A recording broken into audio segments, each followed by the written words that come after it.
नमस्कार विद्यार्थी मित्रो, आज आपण बँकांच्या वेगवेगळ्या प्रकारच्या ठेवीच्या योजना म्हणजेच बँकिंग संस्थांच्या वेगवेगळ्या डिपॉझिट प्रॉडक्ट्सबद्दलची माहिती घेणार आहोत. यामध्ये आपण प्रामुख्याने इंडियन करन्सीमध्ये जे डिपॉझिट अकाउंट मेंटेन केली जात असतात अशा प्रकारच्या काही महत्त्वाच्या अकाउंट्स व त्याचे वेगवेगळे प्रकार व त्यांची वैशिष्ट्ये यांचा आपण अभ्यास करणार आहोत. विशेषत्वाने बँकिंग संस्थांच्या ठेवींच्या बाबतीमध्ये आपणास 4 महत्त्वाचे प्रकार हे माहीत असले तरी त्या व्यतिरिक्त बँकिंग संस्था अनेक वेगवेगळ्या प्रकारचे डिपॉझिट प्रोडक्ट्स हे खातेदार व आपल्या ग्राहकांच्यासाठी ऑफर करत असतात. त्यामधील काही महत्त्वाच्या डिपॉझिट प्रकारांचा आज आपण अभ्यास करणार आहोत. यामधील पहिला प्रकार म्हणजे सेविंग अकाउंट किंवा ज्यास आपण बचत खाते असे आपण म्हणतो.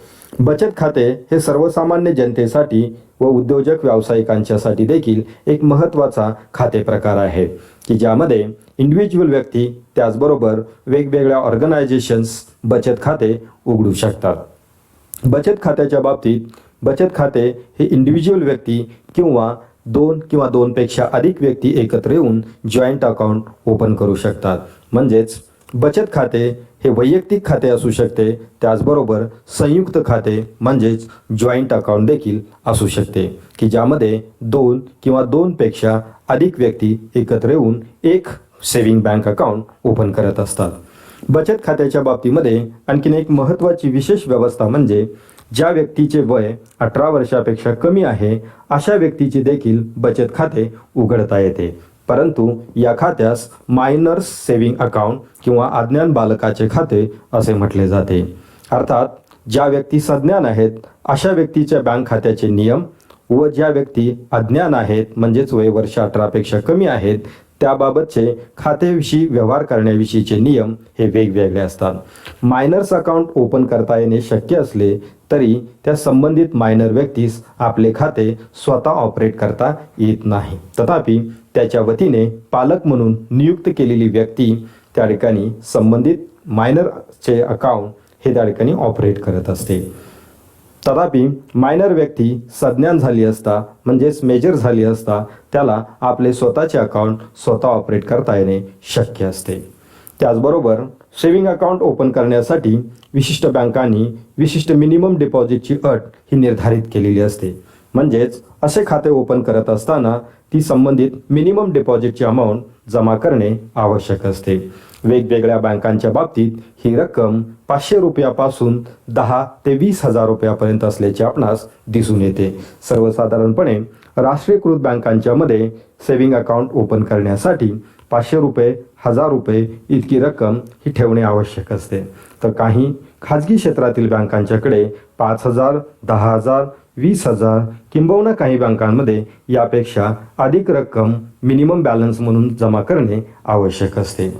त्याचबरोबर या खात्याबाबतीमध्ये प्रत्येक ग्राहकाने आपल्या खात्यामध्ये काही किमान रक्कम ही मेंटेन करणे आवश्यक असते. जर अशा खातेदारांनी आपल्या खात्यामध्ये मिनिमम बॅलन्स हा मेंटेन केला नाही तर त्यासाठी दंडाची आकारणी ही केली जात असते.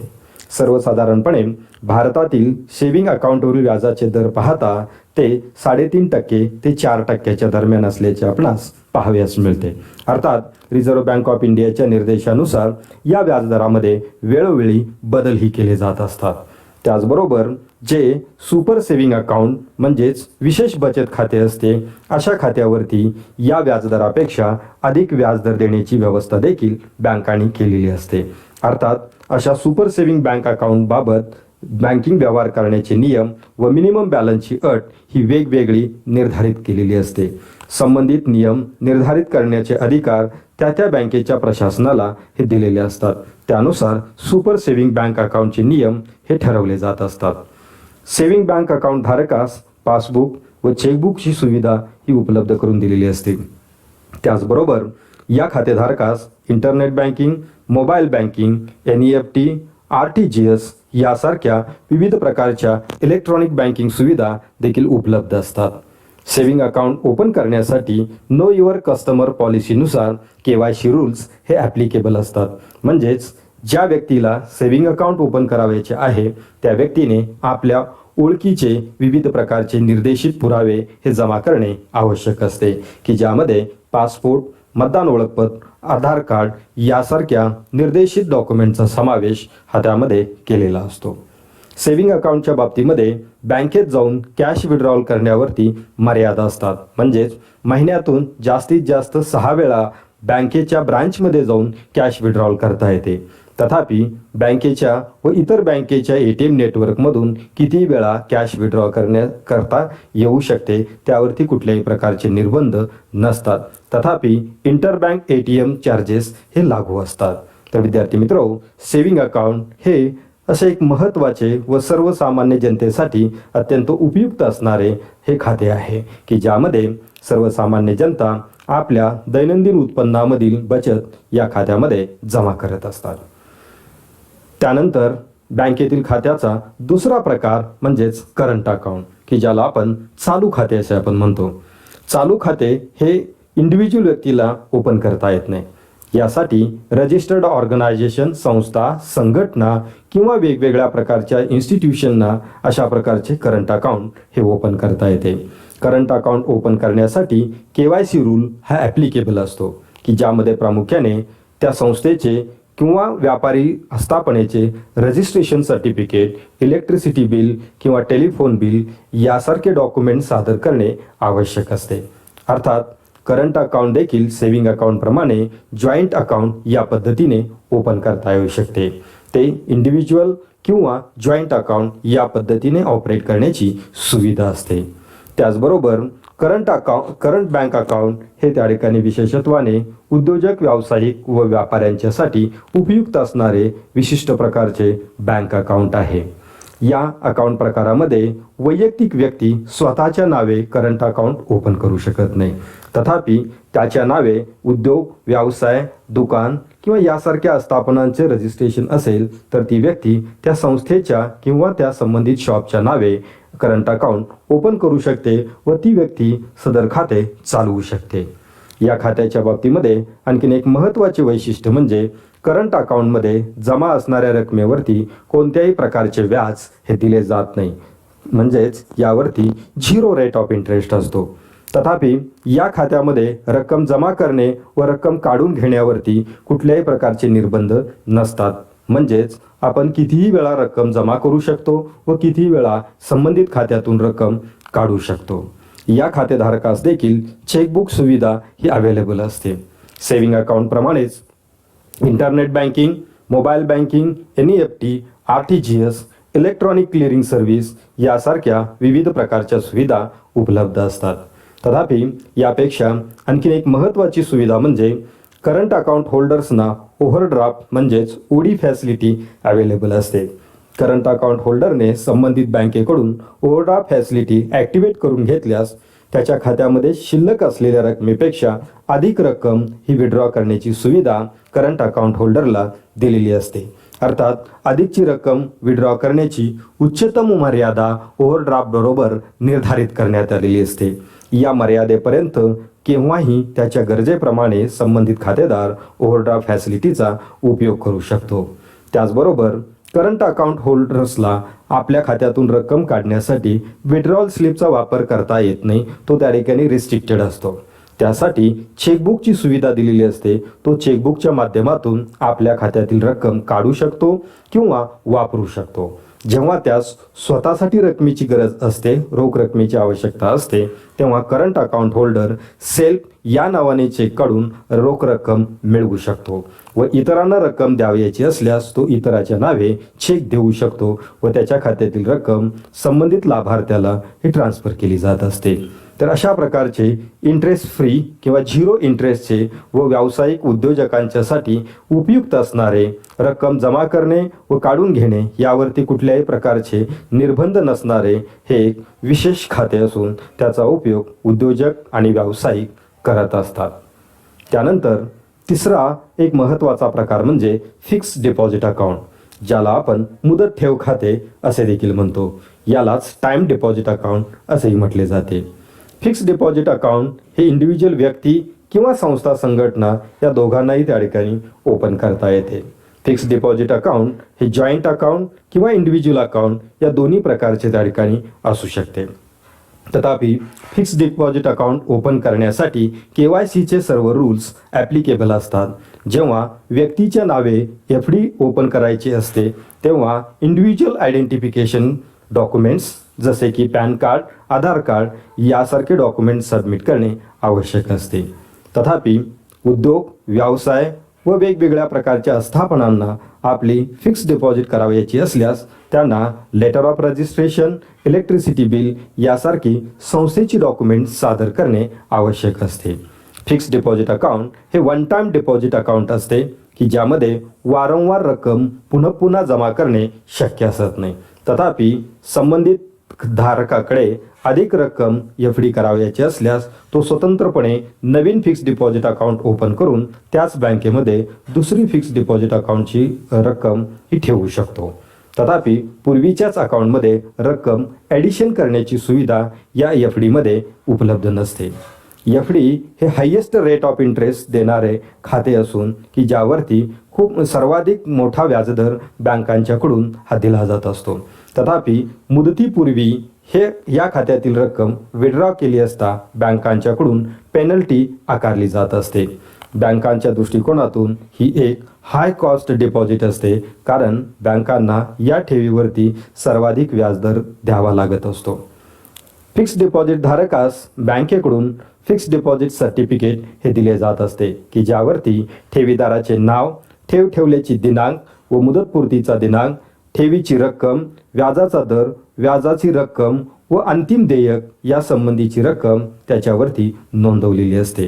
फिक्स्ड डिपॉझिट अकाउंट धारकास चेकबुक किंवा पासबुक यासारख्या कोणत्याही सुविधा या दिल्या जात नसतात. त्याचबरोबर फिक्स्ड डिपॉझिट अकाउंट हे विशिष्ट मुदतीसाठीचे खाते असले तरी मुदतीपूर्वी या फिक्स्ड डिपॉझिट सर्टिफिकेटच्या आधारे संबंधित बँकेकडून कर्ज दिले जाऊ शकते. त्यास लोन अगेन्स्ट फिक्स्ड डिपॉझिट असे म्हटले जाते, ज्यावरती बँकेकडून कर्जासाठीचा लागू असणारा व्याजदर हा आकारला जात असतो. त्याचबरोबर FDच्या बाबतीमध्ये प्री मॅच्युअर विड्रॉवल फॅसिलिटी देखील अवेलेबल असते.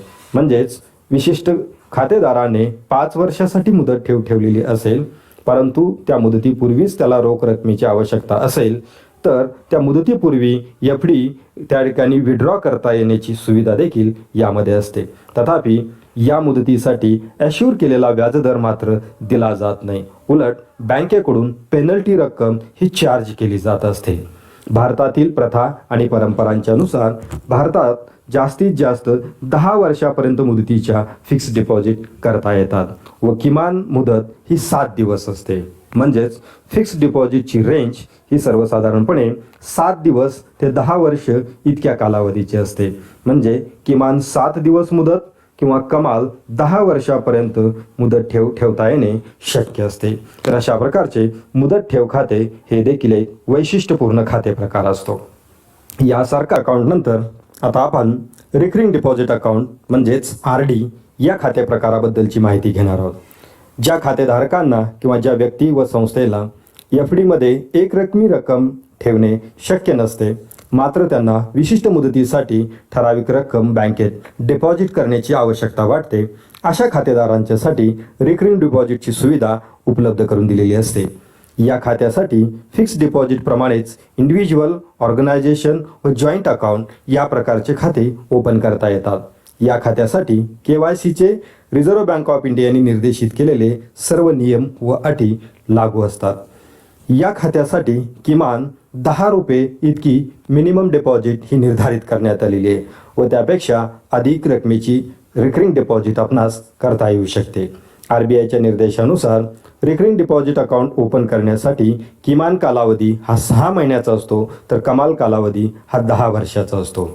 या खात्याच्या बाबतीमध्ये व्याजाचा दर हा सेव्हिंग अकाउंटवरील व्याजदरापेक्षा अधिक व फिक्स्ड डिपॉझिट अकाउंटवरील व्याजदरापेक्षा कमी असतो. म्हणजेच यावरील व्याजदर हा सेव्हिंग अकाउंट व FD अकाउंट याच्या दरम्यान निर्धारित केलेला असतो. तथापि त्यासाठीच्या मुदतीनुसार त्यामध्ये वेगवेगळ्या प्रकारची व्याजदराची रचनाही देखील केलेली असते. त्याचबरोबर या खात्यामध्ये विड्रॉवलची सुविधा उपलब्ध नसते.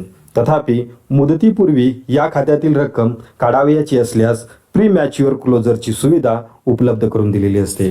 त्याचबरोबर या खातेधारकास पासबुक सुविधा उपलब्ध करून दिलेली असते, तथापि चेकबुकची सुविधा उपलब्ध नसते. एफडीप्रमाणेच रिकरिंग अकाउंट होल्डर्सला देखील त्यांनी आपल्या खात्यात जमा केलेल्या रकमेच्या अगेन्स्ट कर्जाची सुविधा ही उपलब्ध करून दिलेली असते. तर अशा प्रकारचे टाईम डिपॉझिट प्रमाणेच फिक्स डिपॉझिट प्रमाणेच रिकरिंग डिपॉझिट अकाउंट हे देखील बँकेमधील अत्यंत महत्त्वाचे अकाउंट प्रकार असल्याचे आपणास दिसून येईल. याबरोबरच भारतातील विशेष योजनेअंतर्गत म्हणजेच फायनान्शियल इन्क्लुजन प्लॅनच्या अंतर्गत जे विशिष्ट प्रकारची खाती ओपन केली जातात त्यामध्ये basic saving bank deposit account म्हणजेच BSBDA हा देखील एक महत्त्वाचा खाते प्रकार आहे.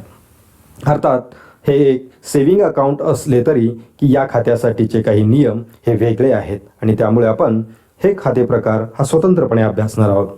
मित्रो, की ज्या व्यक्तींना बँकेमध्ये वेगवेगळ्या प्रकारच्या सुविधा उपलब्ध करून घ्यावयाच्या आहेत मात्र त्यांना बँकेच्या निर्धारित नियमानुसार खाते ओपन करणे शक्य नसते, अशा व्यक्तींच्यासाठी काही नियमामध्ये सवलत देऊन जे खाते उपलब्ध करून देण्याची सुविधा दिली जाते त्यामध्ये BSBDA या अकाउंटचा समावेश होतो. BSBDAच्या बाबतीमध्ये केवळ इंडिव्हिज्युअल व्यक्तीला अशा प्रकारचे खाते हे ओपन करता येते, तथापि जॉईंट अकाउंट देखील ओपन करण्याची सुविधा यामध्ये उपलब्ध आहे. यामध्ये विशेषत्वाने पती किंवा पत्नी या दोघांचे जॉईंट अकाउंट BSBDA स्कीमच्या खाली ओपन करता येते. या खात्याचे आणखीन एक महत्त्वाचे वैशिष्ट्य म्हणजे या खाते उघडण्यासाठी KYCचे रूल हे स्ट्रिक्ट लागू केले जात नाहीत. म्हणजेच KYCचे रूल्स हे रिलॅक्स केलेले असतात. म्हणजेच जे आवश्यक असणारी KYC डॉक्युमेंट जमा केली तरी चालू शकतात, किंबहुना संबंधित व्यक्तीकडे अशी डॉक्युमेंट नसली तरी देखील की त्यास BSBDA अकाउंट हे ओपन करता येणे शक्य असते. हे एक नो फ्रिल्स अकाउंट असून हे खाते उघडण्यासाठी कोणत्याही प्रकारची मिनिमम रक्कम खाते उघडण्यासाठी जमा करण्याची आवश्यकता नसते. म्हणजेच 0 रकमेवरती हे अकाउंट ओपन करता येणे शक्य असते आणि म्हणून यास 0 बॅलन्स अकाउंट असे देखील त्या ठिकाणी म्हटले जाते. या खात्यामध्ये रक्कम जमा करण्यावरती कोणत्याही प्रकारचे निर्बंध म्हणजेच किती वेळा रक्कम जमा केली पाहिजे याविषयीचे कोणतेही निर्बंध नसतात. तथापि या खात्यातून रक्कम विड्रॉ करण्यावरती मात्र निर्बंध निर्धारित करण्यात आलेले आहेत. एका विशिष्ट खात्यातून एका विशिष्ट महिन्यामध्ये जास्तीत जास्त 4 वेळा रक्कम विड्रॉ करता येणे शक्य असते, की ज्यामध्ये ATM विड्रॉवलचा देखील समावेश करण्यात आलेला आहे. म्हणजेच ब्रँचमध्ये जाऊन कॅश विड्रॉवल व ATMच्या माध्यमातून कॅश विड्रॉवल अशा जास्तीत जास्त 4 विड्रॉवल्स एका महिन्यामध्ये अलाउड केलेले असतात. BSBDA अकाउंट धारकास ATM कम डेबिट कार्ड देखील दिले जाते, की जे फ्री ऑफ कॉस्ट दिले जाते. त्यासाठी कोणत्याही प्रकारचे चार्जेस लावले जात नाही. त्याचबरोबर अलीकडील नियमानुसार हे कार्ड रुपे कार्ड असते, म्हणजेच भारतीय बनावटीचे रुपे डेबिट कार्ड या खातेधारकास दिले जात असते. या विशिष्ट खात्याच्या बाबतीमधील आणखी काही महत्त्वाच्या नियमांमध्ये पुढील नियमांचा समावेश होतो. BSBDA खातेधारकास आपल्या खात्यामध्ये एका विशिष्ट वर्षामध्ये जास्तीत जास्त 1 लाख रुपयापर्यंतचे व्यवहार हे करता येतात.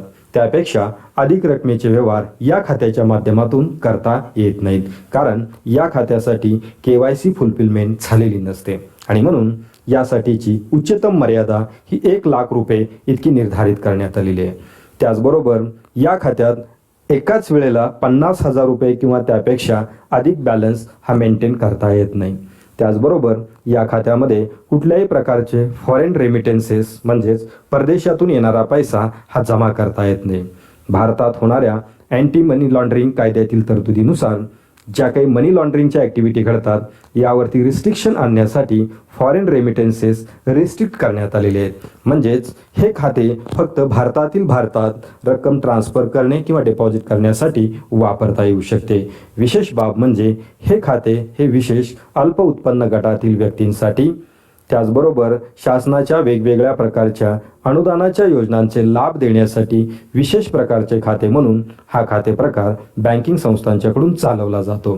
2015 पासून या खात्यास प्रधानमंत्री जनधन खाते असेही त्या ठिकाणी म्हटले जाते. त्यानंतर पुढील एक महत्त्वाचा प्रकार म्हणजे बल्क डिपॉझिट अकाउंट.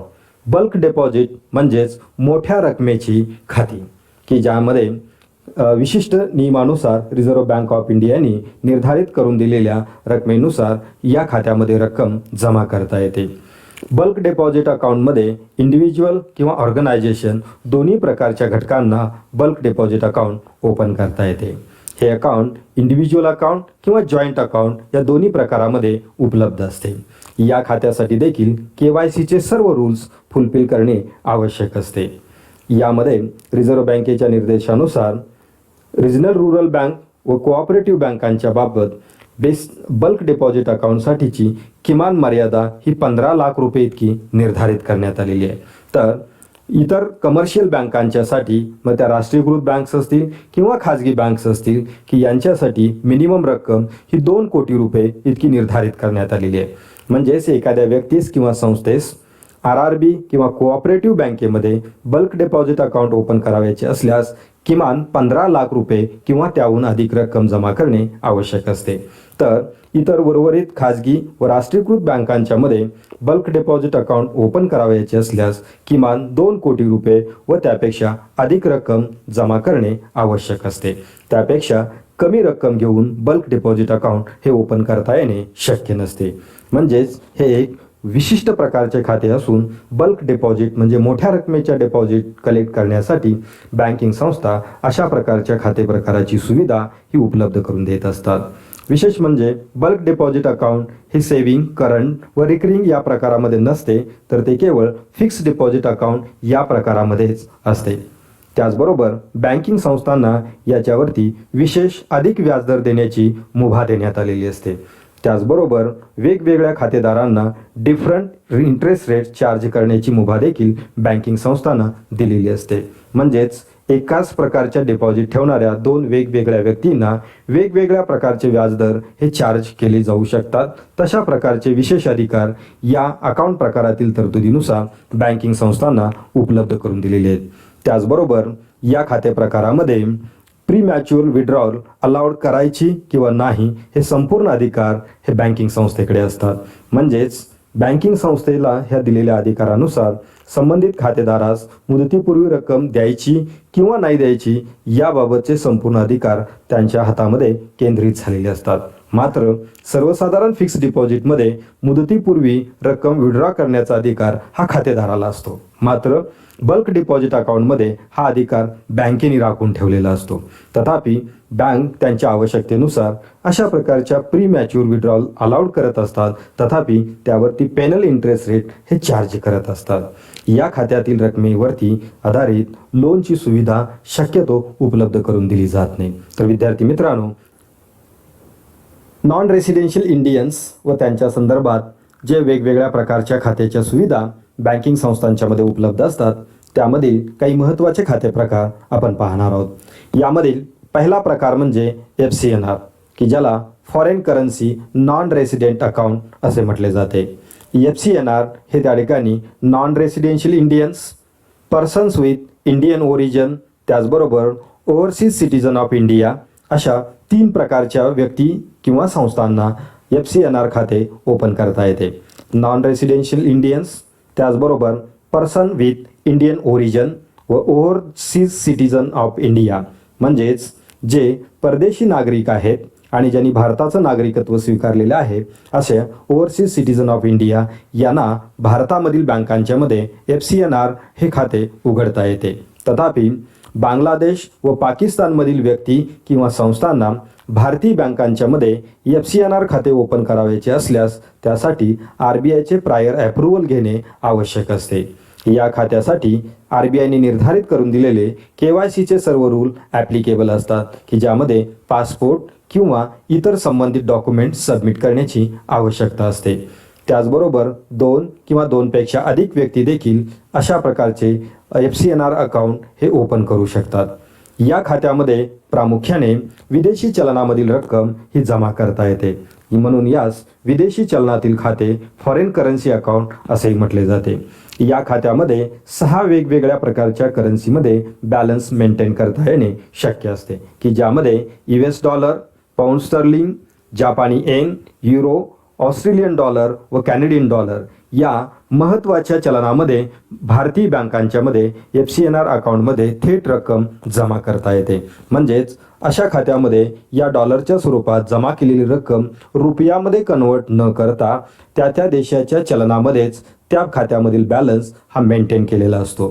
FCNR हे एक टर्म डिपॉझिट म्हणजेच फिक्स डिपॉझिट अकाउंट असून त्यासाठी कमीत कमी मुदत ही 1 वर्ष असते तर कमाल मुदत 5 वर्षे असते. म्हणजेच FCNR फिक्स डिपॉझिट अकाउंटची मुदत ही किमान 1 वर्ष व कमाल 5 वर्ष इतकी निर्धारित करून दिलेली आपणास दिसून येते.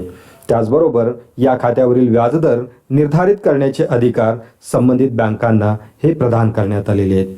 त्याचबरोबर आणखीन एक महत्त्वाची खासियत म्हणजे FCNR अकाउंटवरती मिळणाऱ्या व्याजावरती कुठल्याही प्रकारचा टॅक्स किंवा त्या ठिकाणी TDS हा लागू नसतो. म्हणजेच व्याज उत्पन्न हे पूर्णतः करमुक्त देण्यात आलेले असते.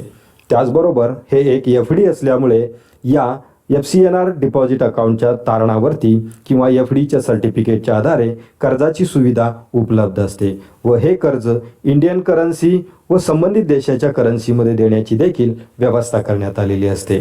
FCNR अकाउंट ओपन करणाऱ्या व्यक्तीस किंवा संस्थेस आपल्या खात्यासाठी नॉमिनी नेमण्याची सुविधा देखील उपलब्ध करून दिलेली असते.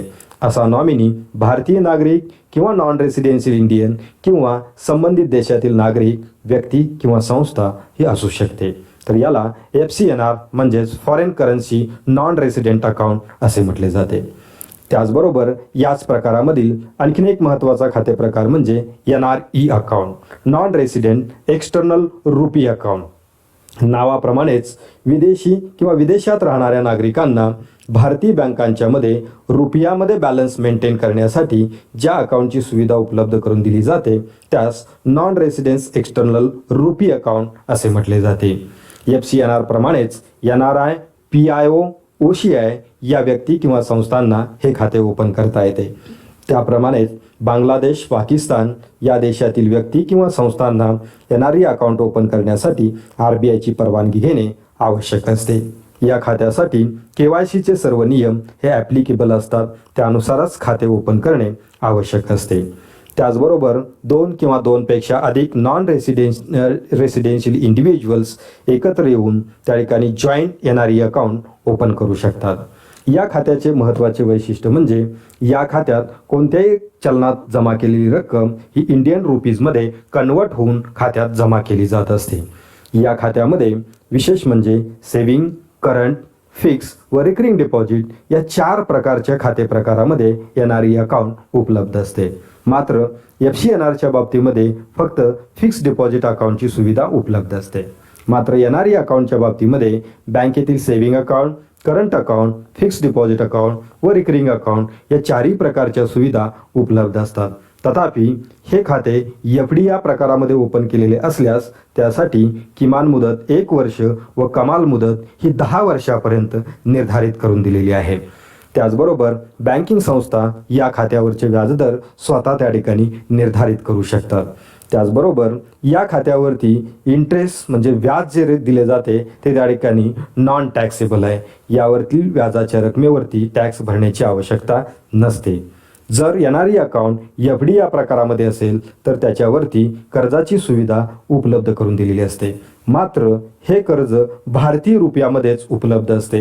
म्हणजेच फॉरेन करन्सीमध्ये कर्जाची सुविधा यामध्ये उपलब्ध नाही आहे. मात्र FCNRमध्ये इंडियन करन्सी व फॉरेन करन्सी या दोन्ही प्रकारामध्ये FDच्या अगेन्स्ट कर्जाची सुविधा उपलब्ध असते. FCNR प्रमाणेच याही खात्यासाठी नॉमिनेशनची सुविधा म्हणजेच वारस नेमण्याची सुविधा उपलब्ध असते. त्यानंतर तिसरा प्रकार म्हणजे NRO अकाउंट की ज्याला आपण non resident ordinary RuPay account असे म्हणतो. NRE सारखाच परंतु काही मूलभूत फरक असणारा हा आणखी एक महत्त्वाचा खाते प्रकार आहे. यामध्ये any individual resident outside India can open NRO account. भारताच्या बाहेर असणारा कोणताही इंडिव्हिज्युअल रेसिडेंट इंडियन पर्सन हे खाते ओपन करू शकतो. हे खाते इंडिव्हिज्युअल किंवा जॉईंट अकाउंट या प्रकारामध्ये असू शकते. यासाठी देखील KYCचे रूल्स हे ॲप्लिकेबल असतात. त्याचबरोबर हे एक रुपी अकाउंट असून या खात्यामधील रक्कम ही रुपयामध्ये मेंटेन केली जात असते. याही खाते प्रकारामध्ये सेव्हिंग, करंट, FD व रिकरिंग या 4ही प्रकारामध्ये खात्याची सुविधा उपलब्ध असते. मात्र या ठिकाणी FDची सुविधा 7 दिवस किमान व कमाल 10 वर्ष इतक्या मर्यादेमध्ये ओपन करता येते. त्याचबरोबर व्याजदर निर्धारित करण्याचे सर्व अधिकार बँकांना असतात. मात्र या खात्याचं आणखीन एक महत्त्वाचं वैशिष्ट्य जर आपण पाहिलं तर या खात्यातील व्याज उत्पन्नाला TDS म्हणजे टॅक्स डिडक्टेड ॲट सोर्स लागू आहे. त्याचबरोबर या खात्यातील व्याज उत्पन्नावरती 30.90% या दराने टॅक्स हा चार्ज केला जात असतो. म्हणजेच तो TDS रूपाने त्या ठिकाणी कटिंग हा केला जात असतो. म्हणजेच या खात्यातील व्याज हे टॅक्सेबल रक्कम मानली जाते. त्याचबरोबर या खात्यातील रक्कम ही नॉन रिपार्टेबल असते. म्हणजेच आपल्या देशामध्ये ती करन्सी पुन्हा त्या ठिकाणी घेऊन जाता येणे शक्य नसते. त्याचबरोबर फॉरेन करन्सी लोन्स याच्यावरती उपलब्ध नसतात. मात्र नॉमिनेशनची सुविधा इतर खात्याप्रमाणे उपलब्ध असते. तर ही काही या NRO खात्याची महत्त्वाची वैशिष्ट्ये आहेत. त्यानंतर आपण विशिष्ट बँकांना वेगवेगळ्या प्रकारच्या फॉरेन करन्सीचे व्यवहार करण्यासाठी जे खात्याचे प्रकार उपयुक्त ठरतात त्या खात्यांच्या प्रकाराविषयी आपण चर्चा करणार आहोत. मित्रो, देशातील बँकिंग संस्था आपल्या वतीने किंवा उद्योजक व्यावसायिकांच्या वतीने वेगवेगळ्या प्रकारचे फॉरेन एक्सचेंजचे ट्रान्झॅक्शन हे करत असतात आणि त्यासाठी आपल्या देशातील बँकांना परदेशामध्ये व परदेशातील बँकांना आपल्या देशातील बँकांच्यामध्ये त्यांची खाती मेंटेन करणे आवश्यक असते. अर्थात ही खाती इंटर बँक डिपॉझिट अकाउंट असतात. यामधील पहिला प्रकार म्हणजे नोस्ट्रो अकाउंट. नोस्ट्रो अकाउंट म्हणजे जेव्हा आपल्या देशातील एखादी बँक विदेशी विनिमय व्यवहार करण्यासाठी परदेशातील बँकेमध्ये आपले खाते ओपन करते तेव्हा त्या खात्यास नोस्ट्रो अकाउंट असे म्हटले जाते. म्हणजेच जेव्हा बँक ऑफ महाराष्ट्र आपले विदेशी विनिमयाचे खाते बँक ऑफ अमेरिकामध्ये ओपन करेल तेव्हा भारतीय बँकेच्या दृष्टिकोनातून हे नोस्ट्रो अकाउंट असते. हे खाते बँक ऑफ महाराष्ट्राच्या खातेदारांना परदेशात रक्कम देण्यासाठी किंवा परदेशातील व्यक्तींच्याकडून बँक ऑफ महाराष्ट्राच्या खातेदारांना विदेशी उत्पन्न मिळवण्यासाठी किंवा ते जमा करून घेण्यासाठी अशा प्रकारची खाती बँकांना इंटरबँक फंड ट्रान्सफरसाठी उपयुक्त ठरत असतात. थोडक्यात नोस्ट्रो अकाउंट म्हणजे असे खाते की जे भारतीय बँकेने विदेशातील एखाद्या बँकेमध्ये विदेशी विनिमय व्यवहारासाठी उघडलेले बँक खाते असते. तर याउलट दुसरा प्रकार म्हणजे होस्ट्रो अकाउंट. होस्ट्रो अकाउंट म्हणजे जेव्हा परदेशातील एखादी बँक त्यांना विदेशी विनिमयाचे व्यवहार करण्यासाठी आपल्या देशातील बँकेमध्ये खाते ओपन करते तेव्हा त्या खात्यास होस्ट्रो अकाउंट असे म्हटले जाते. म्हणजे थोडक्यात या ठिकाणी बँक ऑफ अमेरिका जेव्हा विदेशी विनिमय व्यवहार करण्यासाठी बँक ऑफ महाराष्ट्रामध्ये आपले खाते ओपन करेल तेव्हा त्या खात्यास होस्ट्रो अकाउंट असे म्हटले जाते. याही खात्याचा उद्देश विनिमय व्यवहार करणे व देण्याघेण्याच्या व्यवहाराची पूर्तता करणे हाच त्या ठिकाणी असतो. या होस्ट्रो व नोस्ट्रो अकाउंटमध्ये दोन बँका थेट एकमेकाकडे आपली खाती ओपन करत असतात. तथापि यापेक्षा तिसरा एक महत्त्वाचा प्रकार म्हणजे लोरो अकाउंट. जेव्हा आपल्या देशातील एखाद्या बँकेला परदेशातील बँकेमध्ये आपले खाते ओपन करणे शक्य नसते अशा वेळेला ज्या बँकेने परदेशातील बँकेत आपले खाते ओपन केलेले आहे त्या खात्याच्या माध्यमातून म्हणजेच थर्ड पार्टी ट्रान्झॅक्शनच्या माध्यमातून जेव्हा एखादी बँक आर्थिक व्यवहार विनिमय व्यवहार करत असते तेव्हा अशा खात्याला लोरो अकाउंट असे म्हटले जाते किंवा यास थर्ड पार्टी बँक अकाउंट असेही त्या ठिकाणी संबोधण्यात येते. म्हणजेच सपोज बँक ऑफ महाराष्ट्राचे नोस्ट्रो अकाउंट बँक ऑफ अमेरिकेमध्ये आहे मात्र बँक ऑफ इंडियाचे नोस्ट्रो अकाउंट बँक ऑफ अमेरिकेमध्ये ओपन केलेले नाही. मात्र बँक ऑफ इंडियाला फॉरेन एक्सचेंजचे व्यवहार पूर्ण करायचे असल्यास bank of India bank of महाराष्ट्राच्या नोस्ट्रो अकाउंटच्या माध्यमातून जेव्हा विदेशी विनिमयाचे व्यवहार करते तेव्हा बँक ऑफ इंडियाच्या दृष्टिकोनातून हे अकाउंट लोरो अकाउंट असते. तर विद्यार्थी मित्रो, विदेशी विनिमय व्यवहार करण्यासाठी व त्यामध्ये खास करून इंटर बँक ट्रान्झॅक्शनसाठी जे अकाउंटची सुविधा उपलब्ध करून दिलेली असते त्यास नोस्ट्रो अकाउंट, होस्ट्रो अकाउंट व लोरो अकाउंट असे म्हटले जाते.